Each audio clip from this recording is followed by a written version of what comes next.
Hubungan India dan Perancis dilaporkan telah menjadi tegang selepas isu berkaitan prestasi pesawat Rafale India dalam konflik terhadap Pakistan. Dakwaan kehilangan Rafale yang tidak diakui oleh India telah mencetuskan tekanan politik dan kebimbangan di arena pertahanan antarabangsa. Keraguan ke atas prestasi Rafale.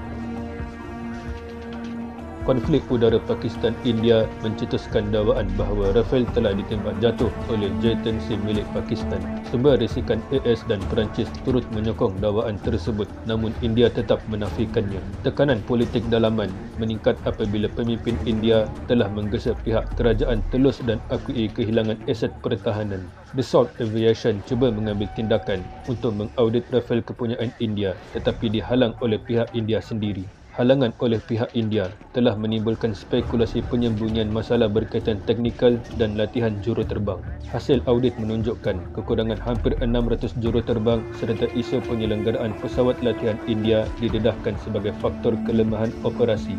China pula memperlekehkan India dan mula mempromosikan kehebatan peluru PL-15 serta jet-tansi sebagai bukti kelebihan sistem buatan mereka. Kesimpulan, ketegangan ini menunjukkan cabaran India dalam memaksimumkan aset pertahanan asing tanpa kawalan teknologi penuh. Isu Rafale membawa kesan politik, ketenteraan dan reputasi global kepada India, Perancis dan industri pertahanan barat.